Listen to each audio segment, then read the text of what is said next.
E nesta manhã ainda, na Masterclass de Paulo, eu quero chamar sua atenção para o tema cuidar e vigiar para Deus.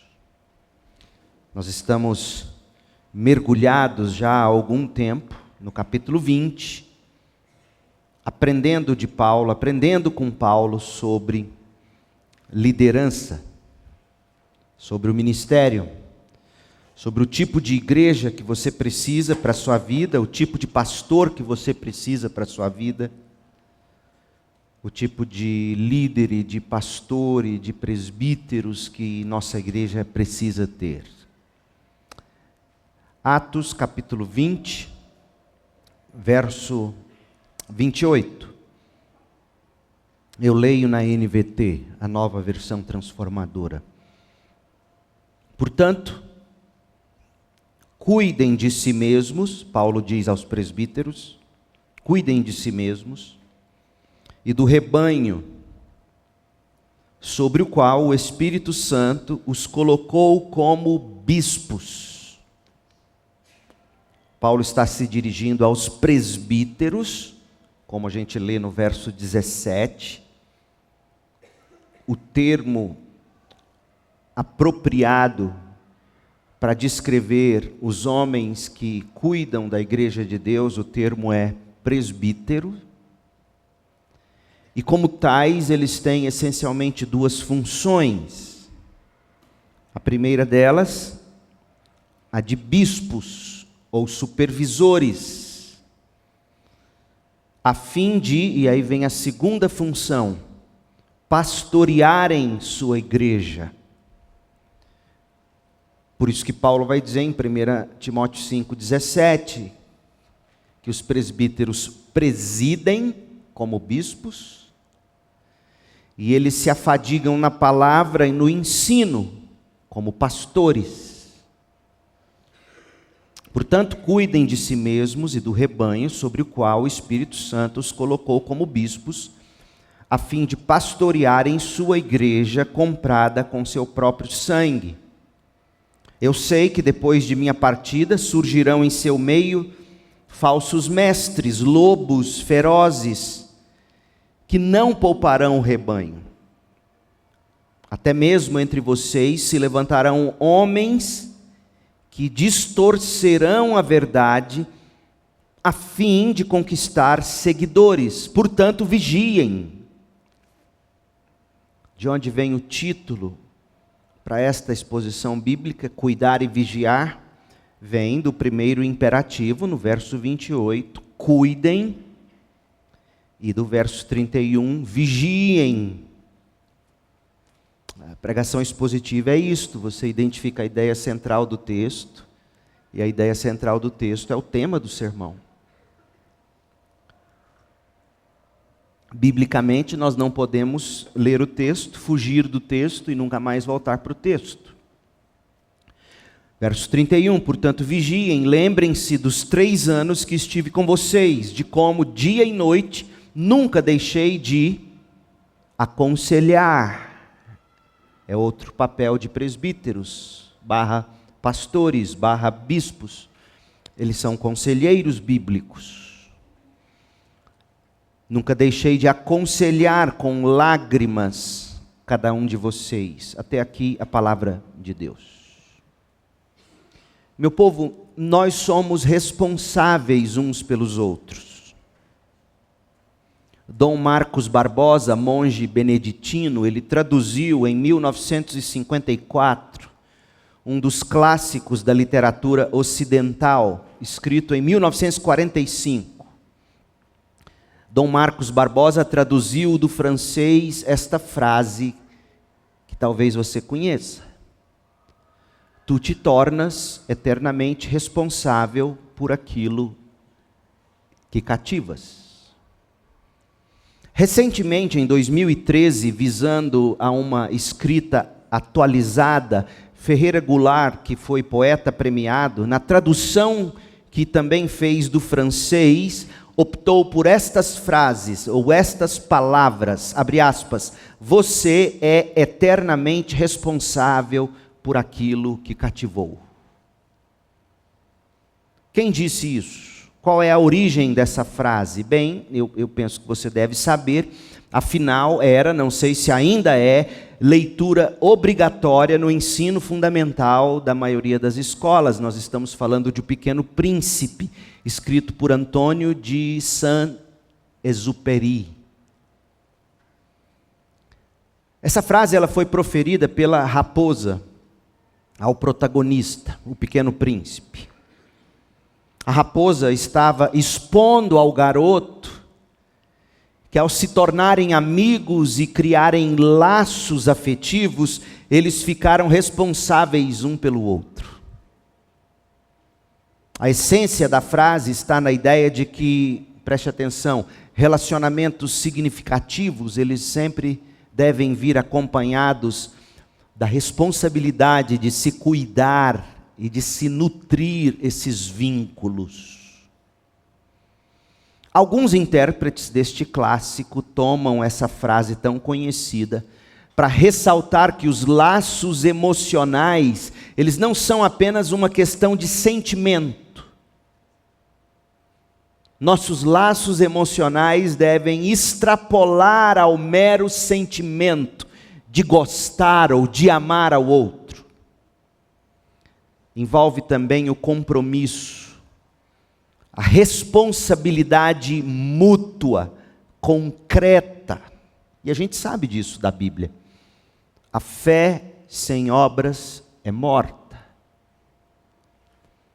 Tomada por esse ângulo, a frase do Pequeno Príncipe, ela se trata realmente de uma bela reflexão sobre a natureza dos relacionamentos humanos. Desse modo, a lição proporcionada por Exupéry no Pequeno Príncipe, ela se opõe à noção individualista corrente de que cada um deve viver para si mesmo, e os outros devem atender e afirmar minhas necessidades. Do contrário, eu tenho o direito de mudar de amigos ou de relacionamentos. Essa frase se opõe à noção individualista corrente de que cada um deve viver para si, por si, cuidando apenas da própria vida e ninguém tem nada a ver com a vida dos outros. É pena, porque assim também é como se pensa dentro das igrejas. Saint-Exupéry, ele, na contramão, estaria trazendo a responsabilidade mútua para os relacionamentos e fomentando a reciprocidade, a consciência coletiva necessária, que diz que nós somos sim, minha gente, nós somos sim responsáveis uns pelos outros, especialmente por aqueles que cruzam nosso caminho e nos enxergam com alguma admiração, por assim dizer. Esse princípio não poderia ser mais verdadeiro em se tratando do cristianismo. E desculpem voltar a isto de novo. Afinal, nós estamos ainda no texto de Paulo, Atos capítulo 20, que vira e mexe, nos força a voltar a isso de novo. Mas além do texto que nos impõe voltar a isso de novo, é importante voltar a isso de novo por causa da época em que a gente vive. A vida cristã não é um projeto solitário, é um projeto comunitário, congregacional, como eu disse recentemente. Deus, escute bem, Deus não nos liberta do pecado para a gente viver largado. Deus não nos liberta para vivermos largados, perambulando aonde nos for mais interessante. Salvação não é isso. A salvação, ela é sim individual, mas não significa que ela seja individualista, meramente intimista. Nós somos salvos do pecado e da ira de Deus, e isto pela graça por meio da fé, e somos inseridos, batizados no corpo de Cristo, a igreja. Na prática, isto significará o seguinte: que enquanto crentes, reconciliados com Deus e uns com os outros, por meio de Cristo, na igreja, nós nos tornamos responsáveis sim, pela nossa própria vida diante de Deus, mas também concomitantemente, ou seja, ao mesmo tempo, nos tornamos responsáveis por aqueles que estão na caminhada cristã conosco. Você é responsável pelo seu irmão é responsável por você. E nós somos também responsáveis por aqueles que nos enxergam com admiração. Admiração, eu digo no sentido de olharem para a nossa vida, transformada pelo Evangelho, e dizer: meu Deus, tem algo diferente nessa pessoa. Nós nos tornamos responsáveis, sim, perante Deus, mas também uns pelos outros, e pelos outros que do mundo nos observam, seja nos observando com admiração, seja nos observando com condenação. Eu penso então, veja bem, que a frase de Exupéry, do Pequeno Príncipe, se colocada uma pitada de apóstolo Paulo, deveria ser cravada com estas palavras. Então imagine Paulo reescrevendo o Pequeno Príncipe. Ele diria assim: aquele que te cativou, te tornou eternamente responsável, te tornou constantemente responsável por aqueles que também foram cativados e ainda precisam ser cativados pelo Evangelho de Cristo. Aquele que te cativou, Cristo, te tornou eternamente, ou seja, constantemente responsável por aqueles que também foram cativados e ainda precisam ser cativados pelo Evangelho. Essa é a verdade bíblica. Há tantos textos paulinos que poderíamos citar para sustentar essa frase, mas concentrem-se comigo neste texto de Atos dos Apóstolos, que está aqui guardado para nós como revelação de Deus através da belíssima, habilíssima pena de Dr. Lucas. Atos 20, 28. Olha como Paulo coloca o fato de que somos eternamente responsáveis por aqueles que também foram cativados pelo Evangelho juntamente conosco. Atos 20, 28. Portanto, cuidem de si mesmos e do rebanho sobre o qual o Espírito Santo os colocou como bispos, a fim de pastorearem sua igreja, comprada com seu próprio sangue. Sei que depois da minha partida surgirão em seu meio falsos mestres. Oh meu povo, eu descobri isso estudando essa mensagem. Antes da viagem para Portugal, eu tinha já preparado este sermão e durante o tempo que lá estive, relendo esse texto, meditando. É impressionante porque o próprio Novo Testamento nos revela que tipo de falsos mestres foram esses que de fato surgiram no meio dos efésios. E assim como eu fiquei surpreso quando me dei conta disso, eu penso que também você ficará. Paulo está dizendo: cuidem de si mesmos, cuidem do rebanho, vocês são responsáveis por aqueles que também foram cativados pelo Evangelho de Jesus Cristo. Cuidem de si mesmos, cuidem uns dos outros, à luz do fato que depois da minha partida surgirão em seu meio falsos mestres, lobos ferozes que não pouparão o rebanho. Até mesmo entre vocês se levantarão homens que distorcerão a verdade a fim de conquistar seguidores. Portanto, vigiem. Vocês são responsáveis por vigiar uns aos outros em algum sentido. Lembrem-se dos 3 anos que estive com vocês, de como dia e noite eu, responsável por vocês, nunca deixei de aconselhar com lágrimas cada um de vocês.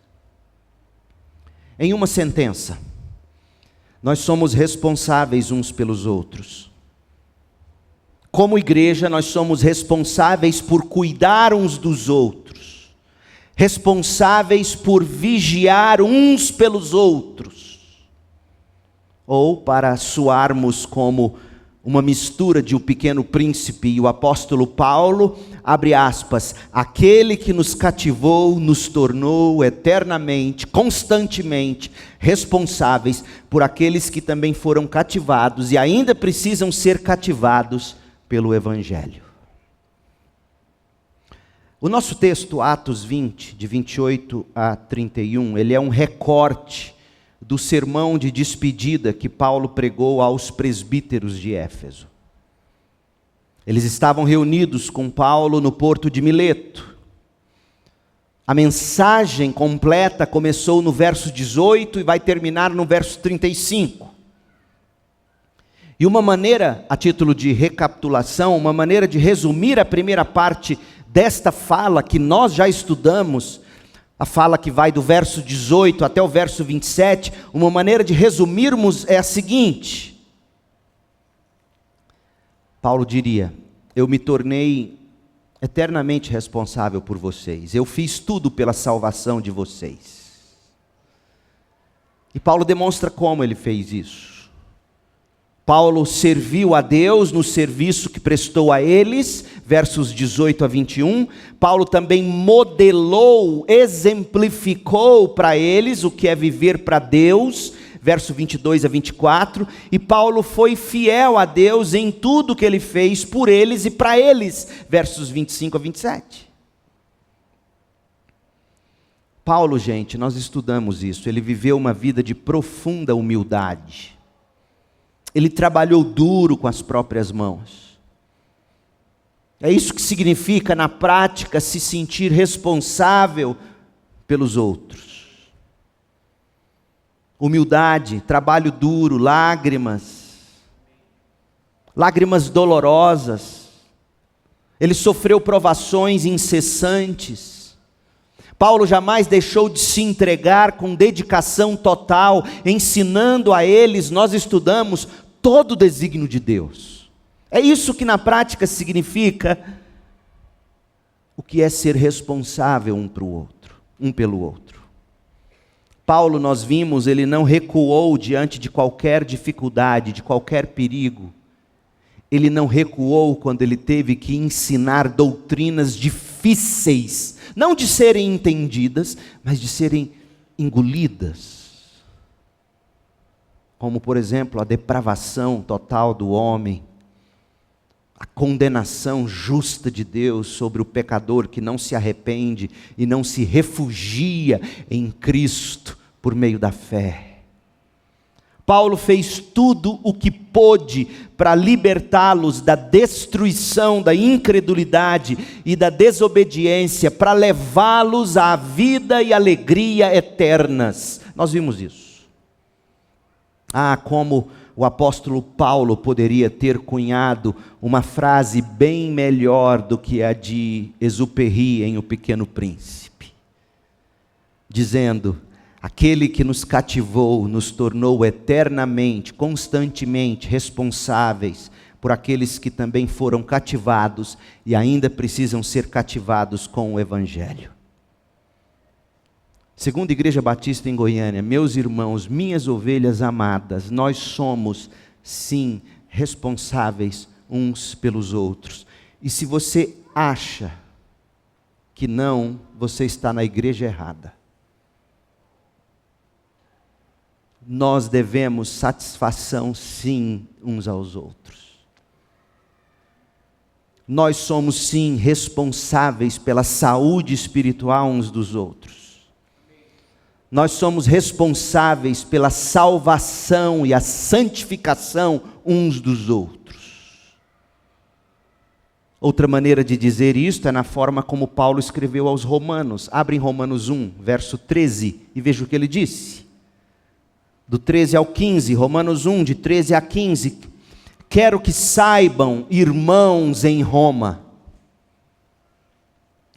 que muitas vezes planejei visitá-los, mas até agora fui impedido.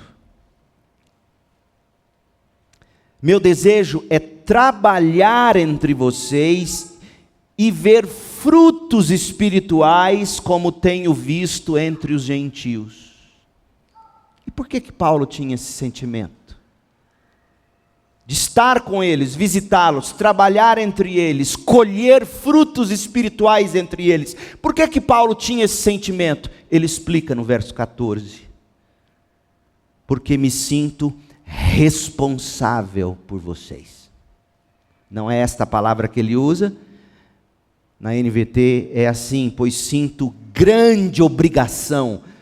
A Almeida Revista e Atualizada diz: eu sou devedor. Em outras palavras, eu me sinto responsável tanto para com os gregos como os bárbaros, tanto para com os instruídos como os não instruídos. Por isso, Paulo completa, aguardo com expectativa para visitá-los, a fim de anunciar as boas novas também a vocês em Roma. Nós somos responsáveis uns pelos outros. E na masterclass de Paulo aos presbíteros de Éfeso, Paulo detalhou a forma como essa responsabilidade mútua se traduz na prática cristã, no contexto de uma igreja local. Então Paulo, tendo descrito o exemplo dele próprio, do verso 18 ao 27 de Atos 20, tendo Paulo falado de como ele mesmo se portou entre os efésios, como alguém que se sentia responsável por eles, tendo Paulo exemplificado para eles a responsabilidade mútua na vida cristã, sobretudo a responsabilidade dos líderes, dos presbíteros de uma igreja, dos pais de famílias. Atenção agora, tendo feito tudo isso, Paulo passará a tratar do papel dos presbíteros na perseverança dos santos. Preste bem atenção, igreja, o papel de presbíteros, de pastores, na sua perseverança, na minha perseverança. Nós somos tão responsáveis uns pelos outros, que Paulo e o autor de Hebreus e outros textos bíblicos nos ensinam que Deus mesmo colocou sobre as igrejas líderes, pastores, que prestarão contas pela alma de vocês. É muito comum nós ouvirmos no mundo que pastor não tem nada com a minha vida. Sim, pastor não tem nada com detalhes e especificidades da sua vida, intimidade sua. Mas pastor e crentes têm tudo a ver com a sua vida no sentido de sua salvação e de sua santificação. Tanto tem a ver que Deus mesmo estabeleceu presbíteros para modelarem, além de trabalharem, no sentido de como nós somos responsáveis uns pelos outros e na prática o que isso significa. Paulo vai empregar alguns imperativos aqui em Atos 20, a partir do verso 28. E Paulo falará diretamente aos homens responsáveis pelo pastoreio da igreja. E sabe o que eu espero na mensagem de hoje e na do próximo domingo? Que Deus levante presbíteros entre nós. Eu tenho orado por isso. Pastores entre nós. Homens que se entendem responsáveis como líderes levantados por Deus para cuidar do rebanho, para vigiar pelo rebanho. Você precisa disso, é por isso que você precisa de uma igreja, e eu preciso de uma igreja, porque nós precisamos de quem cuide de nós, nós precisamos de quem vigie por nós. São ordens apostólicas. Atos 20, 28, Paulo diz: cuidem de si mesmos e do rebanho. Quem é o rebanho? As ovelhas, os membros da igreja. E Paulo está dizendo aos presbíteros: vocês devem cuidar muito bem da própria vida, mas não só da própria vida, da vida das ovelhas. E Pedro vai dizer: aquelas que Deus colocou vocês sobre elas para cuidar delas, pastoreando-as. Cuidem de si mesmos e do rebanho. E Paulo vai dizer no verso 30, vigiem a si mesmos, para que não caiam em tentação. Quem pensa estar em pé, vigie para não cair, vigiem a si mesmos, mas vigiem pelo rebanho. O autor de Hebreus vai dizer: velem pelas almas do rebanho. Ah, como eu queria que Deus levantasse, como eu oro, porque esse é o padrão de uma igreja saudável. Homens, pastores, presbíteros do rebanho. Paulo dá essa voz de comando: cuidado, vigiem. Por que Paulo faz isso? Porque Paulo sabia que a salvação do crente, ouça crente, a salvação do crente somente se comprova pela perseverança do crente. É muito importante saber disso. Não importa se você foi batizado ou quando foi batizado, se um dia frequentou escola bíblica dominical, se a perseverança ou o seu modo de viver hoje não revela qualquer fruto ou efeito de novidade de vida. Saíram do nosso meio porque nunca foram dos nossos, ainda que tenham tocado na igreja, ainda que tenham cantado ou pregado na igreja. Cuidado, vigiem.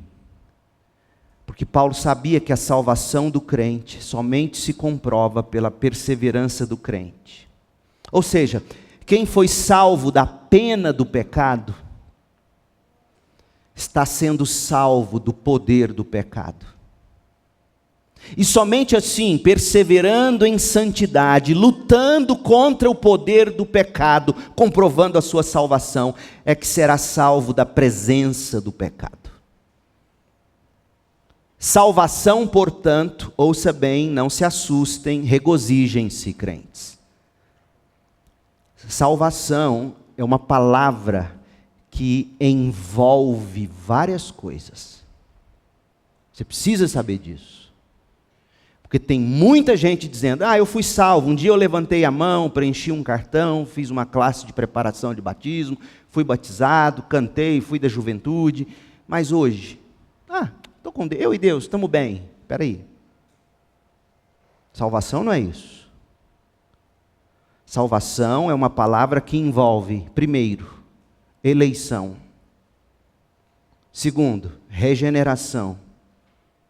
Terceiro, conversão. Quarto, santificação. E por fim, glorificação. E nessa ordem. Salvação, meu povo, é um processo com início, meio e fim. Foi por isso que Paulo escreveu Romanos 8, 29. Leia, eu sei que você conhece esse texto, mas leia e reflita, porque se o que eu estou dizendo não está na Bíblia, você não deve me ouvir. Olha o que Paulo escreve em Romanos 8, 29. Pois Deus conheceu de antemão os seus e os predestinou. Isso é eleição. Para se tornarem semelhantes à imagem de seu Filho, isso é santificação. A fim de que ele fosse o primeiro entre muitos irmãos. Depois de predestiná-los, ele os chamou, isso é regeneração, novo nascimento. E depois de chamá-los, os declarou justos, isso é conversão. No ato da nossa conversão, nós somos justificados. No momento em que nos arrependemos e cremos, como fruto da regeneração, nós somos declarados justos.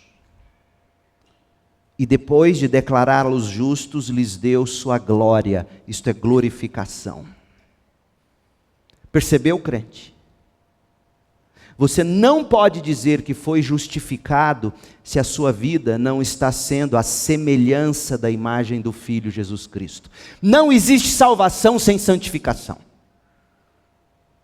Nunca terá havido eleição se não houve conversão seguida de santificação a caminho da glorificação. A salvação começa decisivamente com a iniciativa de Deus. Deus elege e regenera o pecador. E a salvação se desenvolve com a resposta do pecador à graça de Deus. O pecador se arrepende, o pecador crê em Cristo, e nesta manhã é isto que você pode fazer: crer, recebê-lo como sua justiça, e aí você passará a perseverar em santidade, e a sua salvação só terminará no dia da glorificação. Ué, pastor, então eu posso perder a salvação? Não. Se você foi salvo, Deus vai guardar você perseverante até o fim. E se você não perseverar até o fim, é sinal de que você não foi de fato salvo. O Evangelho de João está cheio de expressões do próprio Jesus, falando: se vocês são verdadeiramente meus discípulos. O que é que Jesus dizia com isso? Há discípulos que se julgam discípulos, se julgam crentes, até seguem Jesus, mas não são verdadeiramente. Ou seja, não são daqueles que perseveram em santidade. Está claro isso, crente? Não descanse no fato de que um dia você levantou a mão, preencheu um cartão, foi batizado e hoje a sua vida é vivida de qualquer jeito. Cuidado com isso.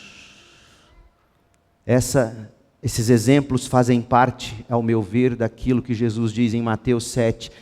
Muitos dirão naquele dia: mas Senhor, eu expulsei demônio, eu fiz milagres. Ele vai dizer: aparta, eu não conheço você, nunca te conheci.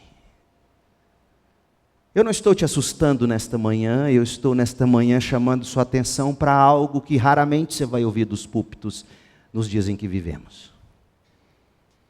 A salvação é um processo que começa com a eleição, se dá através da regeneração, da conversão, da santificação e da glorificação. A salvação começa decisivamente com a iniciativa de Deus e se desenvolve com a nossa resposta apropriada, à regeneração.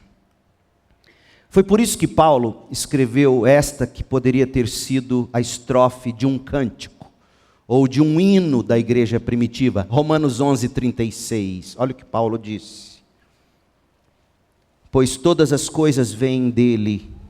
Significa o que é isto? Iniciativa decisiva de Deus. Todas as coisas vêm de iniciativa decisiva de Deus. Existem por meio dele, existem por meio da ação constante e graciosa de Deus, que regenera, que sustenta, que capacita a tudo e a todos. E todas as coisas são para ele, para a glória de Deus. A ele seja a glória para sempre. Amém. E aos Efésios, Paulo complementou dizendo assim, abre em Efésios 2, verso 8. Vocês são salvos pela graça por meio da fé. Se a salvação se dá mediante a fé, o que Paulo vai dizer a seguir engloba a fé. Vocês são salvos pela graça por meio da fé. Isso não vem de vocês. A iniciativa decisiva de Deus, regenerando, convencendo o pecador do pecado, da justiça e do juízo, dando ao pecador fé. É uma dádiva de Deus. Não é uma recompensa pela prática de boas obras para que ninguém venha se orgulhar, pois somos obra-prima de Deus, criados em Cristo Jesus, a fim de realizar as boas obras que Ele de antemão planejou para nós. Não é que de antemão Ele viu como presciência, como alguns creem, mas que Ele mesmo planejou para nós. Ah, crente, quão grande salvação é a nossa. E veja, eu não fugi do texto.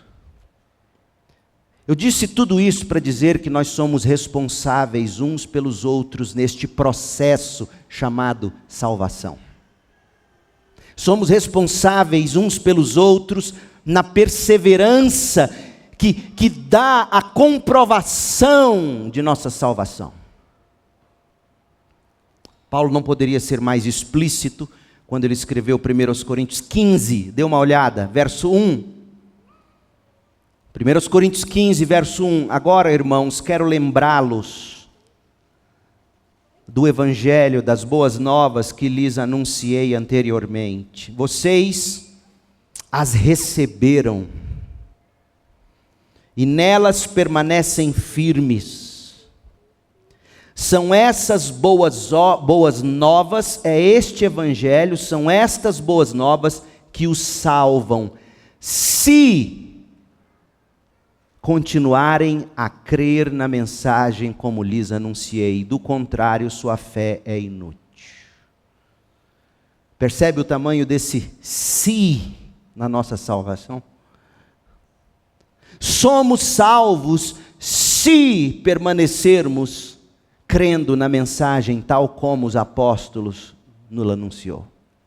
Do contrário, Paulo diz, é uma fé inútil. Paulo sabia que existe um tipo de crer, existe um tipo de ter fé que é inútil. É o tipo de crer ou de ter fé que um dia creu, mas agora não crê mais na Bíblia tal como deve ser crida. Alguém que no início se enganou ou enganou a si mesmo, se entusiasmou, mas não houve de fato regeneração. E esse tipo inútil de fé, ou de ter fé, ou de crer, não resulta em salvação. John Piper disse que são os falsos começos na vida cristã. Cuidado com isso. Existem falsos começos na vida cristã. Nós temos recebido, pela graça de Deus, inúmeras pessoas de outras igrejas ou denominações. E na minha interação com alguns deles, eu percebo que muitos, de fato, o que tem acontecido com eles é se converter. Porque o que um dia experimentaram foram falsos começos. E graças a Deus por isso. Eu tenho dito isto.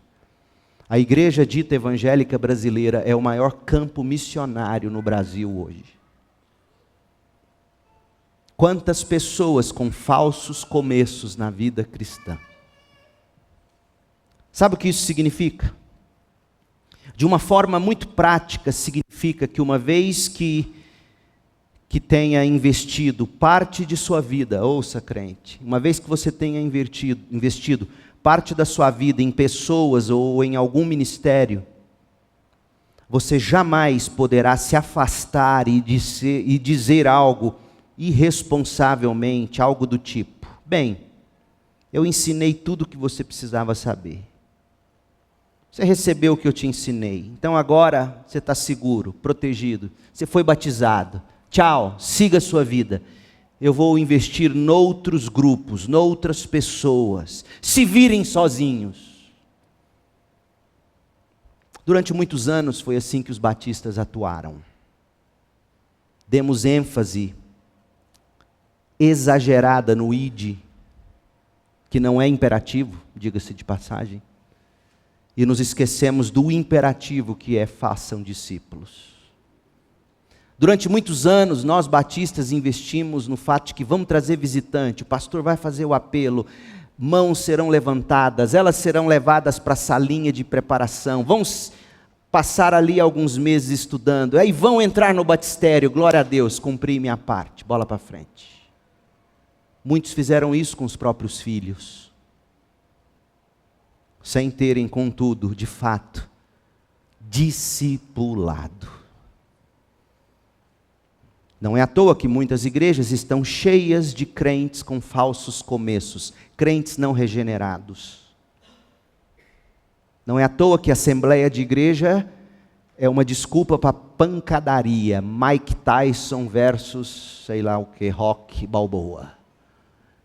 E chamam isso de democracia. Não, não é democracia, é pancadaria, é prova de falta de regeneração. Sim, haveremos de talvez discordar de ideias, de rumos, sem contudo agredir um ao outro, ferir, machucar. Porque essa não é a marca do cristão. Graças a Deus, desde que eu cheguei na CIB, não é assim aqui. Graças a Deus. É sinal de que tem muito mais regenerados do que crentes com falsos começos. A razão pela... E sabe quem diz isso com muita categoria? O Spurgeon. O Spurgeon, num dos capítulos dele, no livro Lições aos Meus Alunos, ele vai falar da beleza da igreja congregacional ou congregacionalista, porque ele vai dizer assim: o mover do Espírito se vê nas assembleias das igrejas. Uau! A razão pela qual você jamais poderá dizer esse tipo de coisa, ou seja, eu ganhei você para Jesus, você foi batizado, agora se vira. A razão pela qual você jamais poderá dizer esse tipo de coisa é porque Deus mesmo ordenou que o povo dele perseverasse até o fim. Sabe como? Por meio de um ministério fiel de ensino, oração, cuidado e vigilância. Você precisa disso, crente. Ensino. E o nosso ensino, como fiz questão de mostrar para você no início da mensagem, destacando a nossa ordem de culto, por isso nós temos feito questão de tê-la impressa de novo, para você observar que o Evangelho, ele é pregado, ensinado, modelado do começo ao fim nos nossos cultos. Nós ensinamos, inclusive, por meio da liturgia. Você precisa disso, de ensino, de oração, de cuidado e de vigilância. Portanto, veja, para você perceber que eu não fugi do texto. Quando Paulo termina seu investimento de 3 anos na igreja em Éfeso, quando ele termina aquilo que na prática é o que nós chamamos de responsabilidade uns pelos outros, quando Paulo termina seu ministério de 3 anos ensinando, orando, cuidando dia e noite com lágrimas, vigiando atentamente aquele rebanho, velando pela alma deles, Paulo não apenas disse adeus. Você percebeu isso?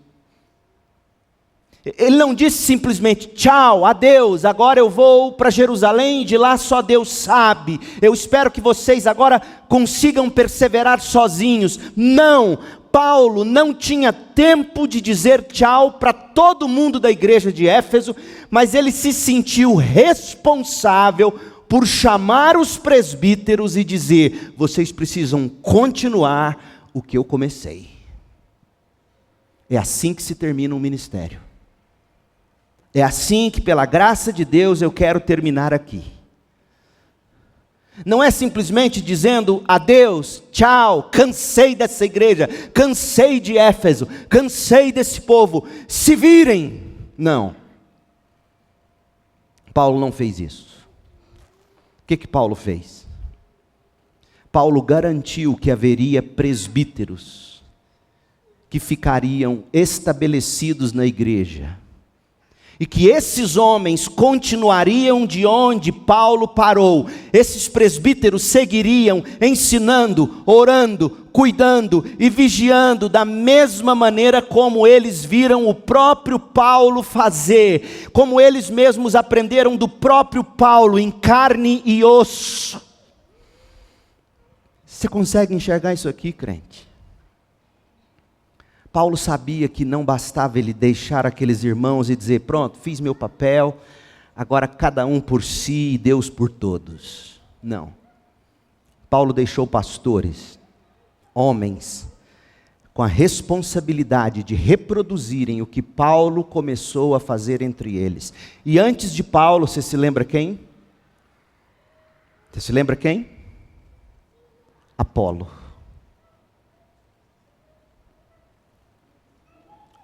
Ou foi Priscila e Áquila? Priscila e Áquila, que estiveram com eles. Não me recordo agora, fugiu. Porque Paulo nunca trabalhou só. Depois Paulo pega esse bastão, Paulo desenvolve essa igreja, Paulo desenvolve esses presbíteros, e Paulo diz, olha, eu não sei se nós veremos o rosto um do outro. Talvez nos reencontremos no céu. Mas eu ensinei, eu modelei, eu orei, eu cuidei, eu vigiei, e vocês têm essa responsabilidade. Sabe por quê, crentes? Porque a salvação é um processo. E todos nós corremos o risco de ter tido um falso começo. Por isso que não é tão importante você se lembrar do dia da sua conversão, como foi. O mais importante é você, dia a dia, olhar para a sua vida e ver, há fruto do Espírito em mim. Eu vejo Cristo sendo formado em mim. Paulo sabia que a conversão é um processo. Paulo havia regado, Paulo havia plantado, Paulo havia até colhido, mas esses presbíteros em Éfeso deveriam continuar. Se esses presbíteros não pegassem o bastão de Paulo e não levassem adiante, a igreja de Éfeso não sobreviveria. E agora vem o que eu disse lá atrás. Que tipo de falso mestre surgiu dentro de Éfeso? Do meio deles próprios. Apesar de toda a perseverança na verdade, na sã doutrina, na intolerância ao erro e aos falsos apóstolos, sabe o que aconteceu com essa igreja cerca de 30, 40 anos mais tarde? Quando o Apocalipse foi escrito, Jesus teve de dizer a respeito desta igreja em Éfeso que eles caíram e perderam o primeiro amor. Leia comigo, Apocalipse 2. Apocalipse 2. Paulo era um homem muito sábio. Ele sabia que todos nós corremos riscos e, portanto, todos nós precisamos uns dos outros. E ainda que Paulo tenha feito o melhor, ainda que ele tenha deixado presbíteros, infelizmente, aquilo que ele previu acabou por acontecer. Imagina o que não teria acontecido, ainda muito pior, se Paulo não tivesse feito o que ele está fazendo em Atos 20. Mas olha o que aconteceu com essa igreja.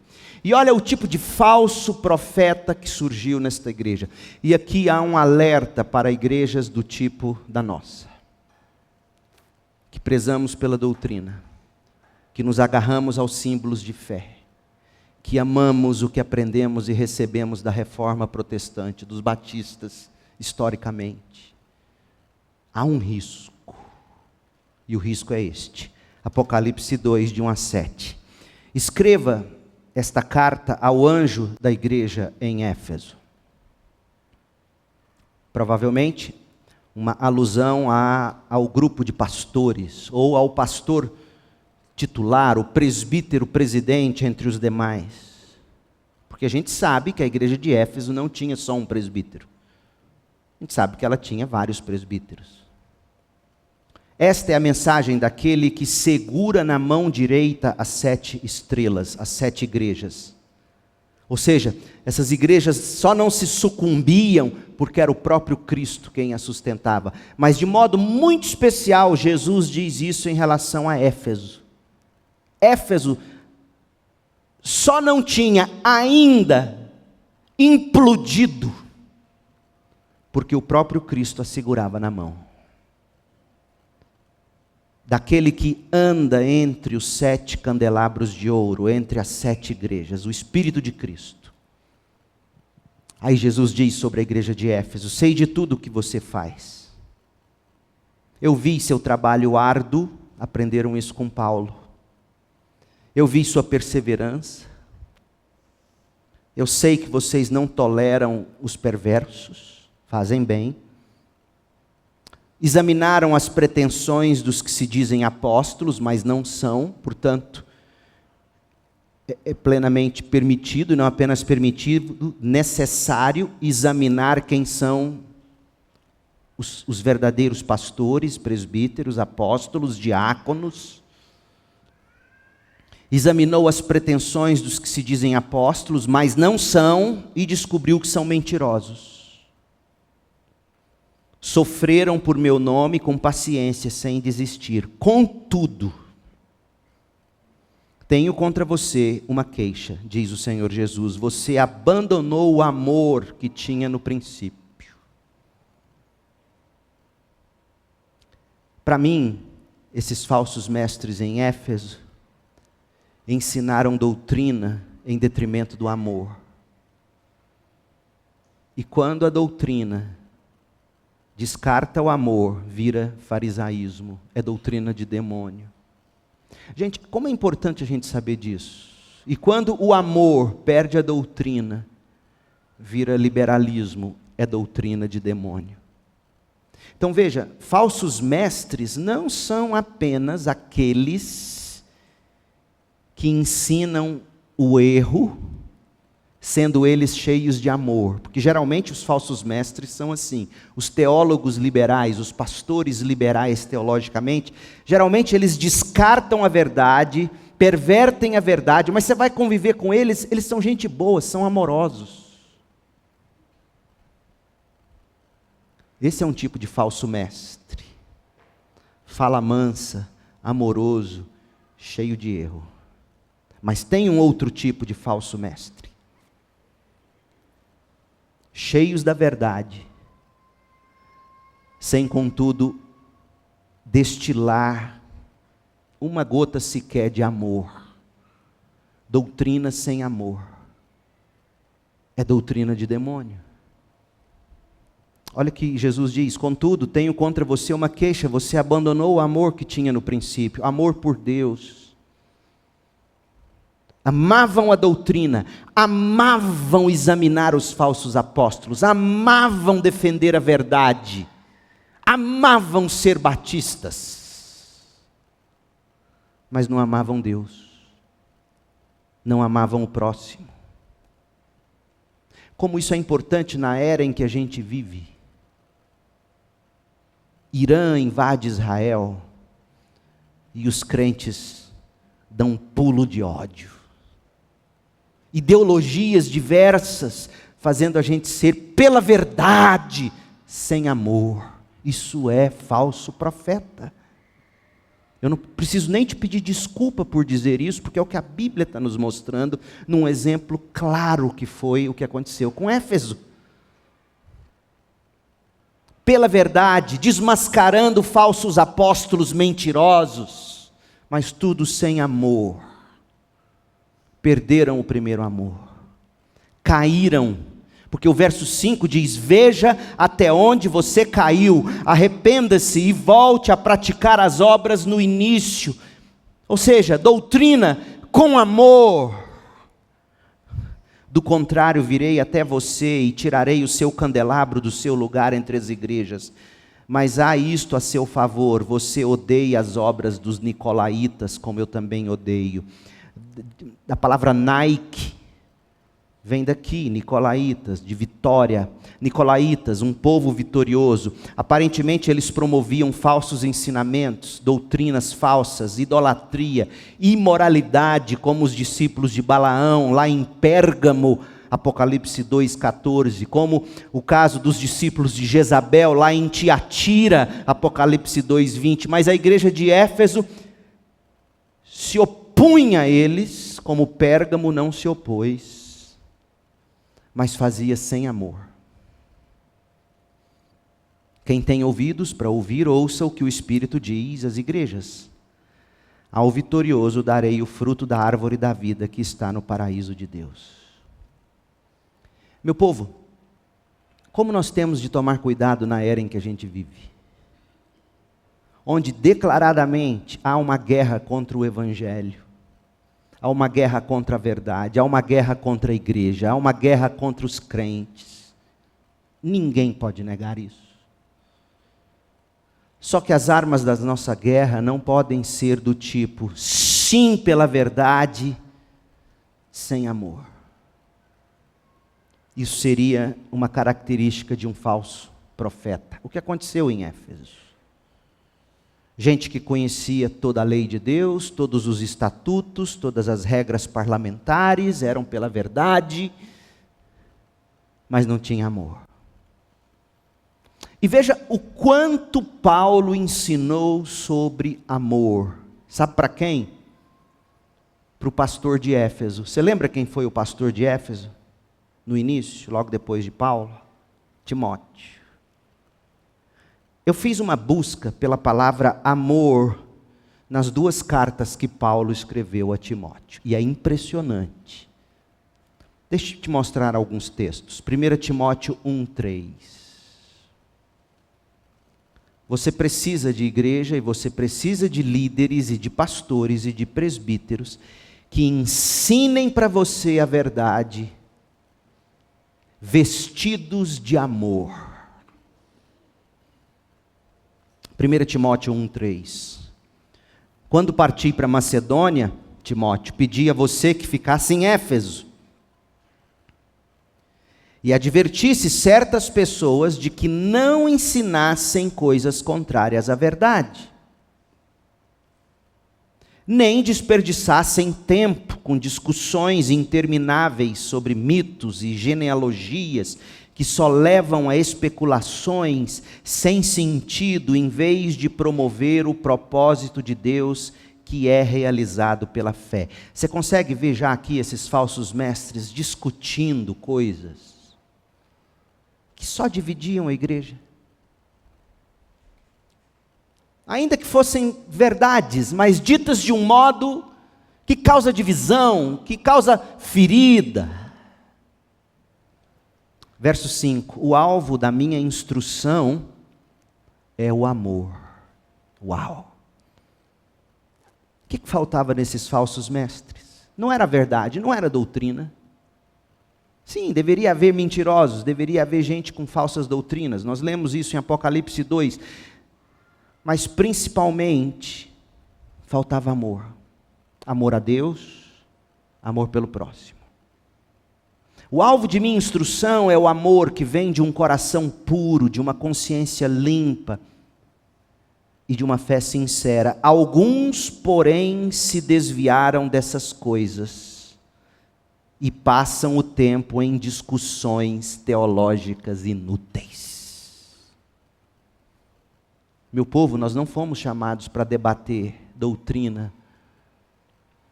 Nós somos chamados para viver e pregar o Evangelho.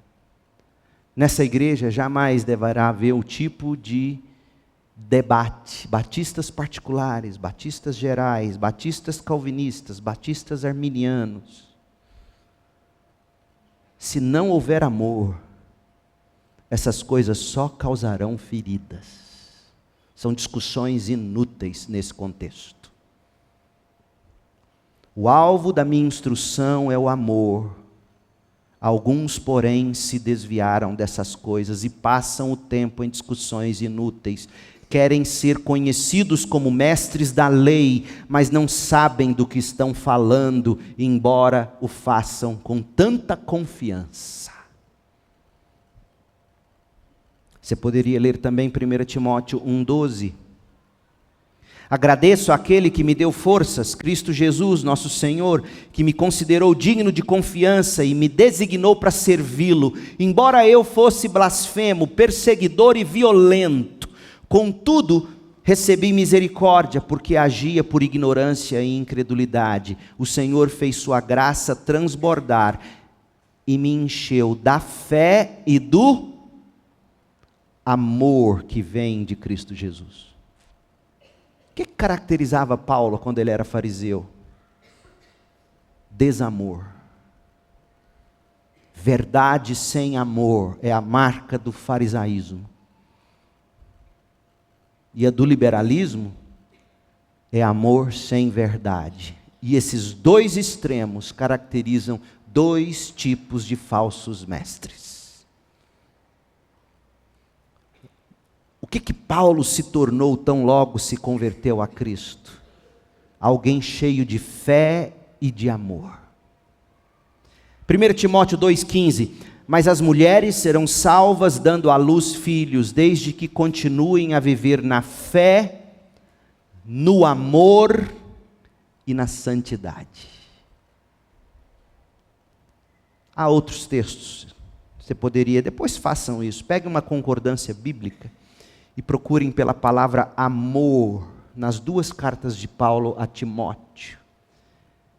E veja o quanto Paulo quase que cansou de dizer: Timóteo, ensine, pregue, mas não perca o amor. Deus nos deu um espírito de amor, Paulo vai dizer a Timóteo.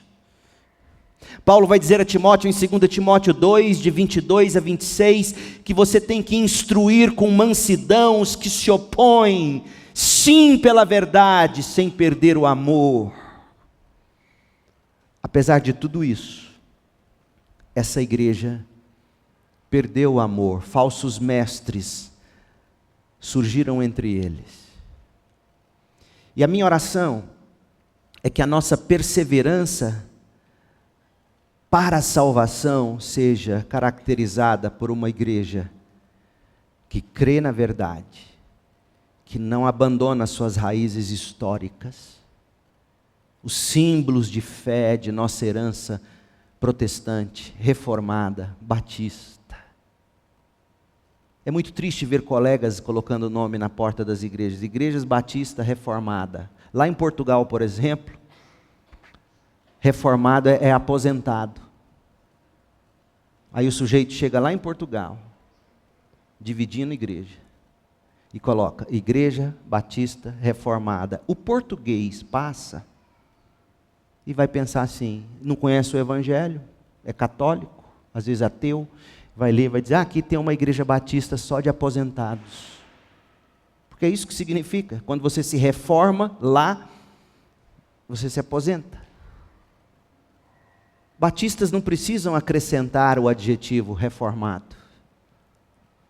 Por essência, na origem, nós o somos. Irmãos, o próprio Jesus disse que a lei se resume em amar a Deus e amar o próximo. E é tão fácil a gente ter a verdade, a gente ter dom de Deus e começar a brigar dentro da igreja e fora dela. Por isso que Paulo teve que escrever 1 Coríntios 13 para ensinar o amor. O nosso chamado é para perseverança na sã doutrina, sim, mas perseverança também no amor a Deus e pelo próximo. E era isso que Paulo queria. Eu paro por aqui. Para a semana que vem a gente recobrar isso. Porque eu quero voltar a Atos 20, de 28 a 31. E eu quero mostrar para vocês de que modo os presbíteros estabelecidos pelo próprio Cristo na igreja, de que modo prático eles são responsáveis por cuidar e vigiar pelo rebanho. Mas nesta manhã eu quero que você saia daqui com as seguintes convicções.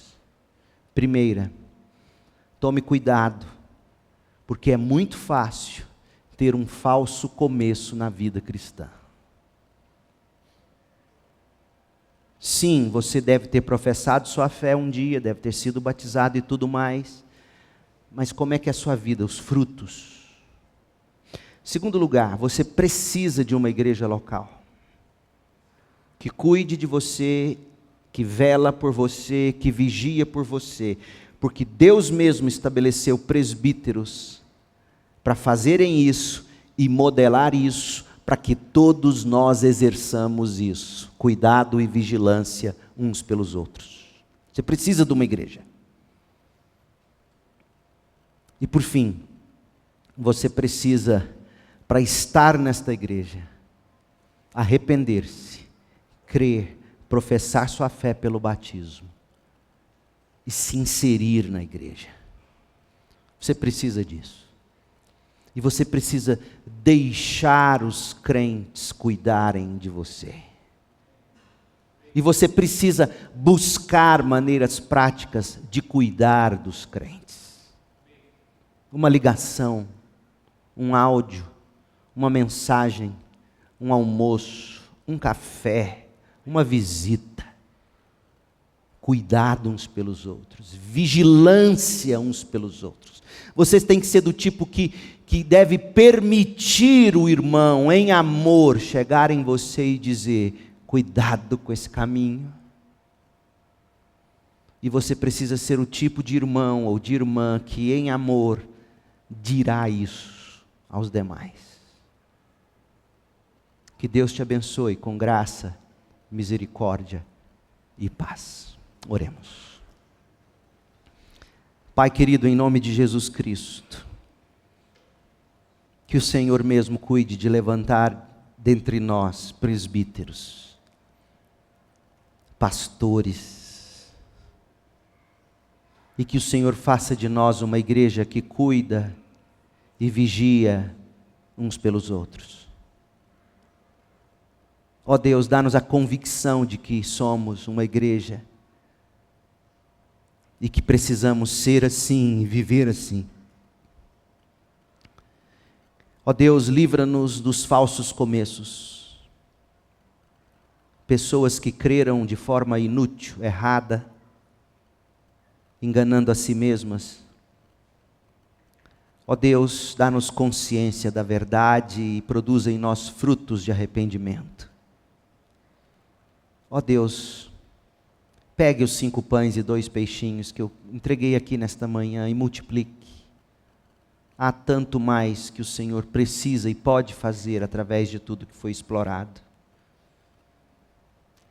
Faça de nós um povo vigilante, cuidando sim de nós mesmos, da doutrina, do amor, mas cuidando uns dos outros, nos mesmos quesitos, cuidando uns dos outros, na doutrina, no amor, vigiando uns pelos outros.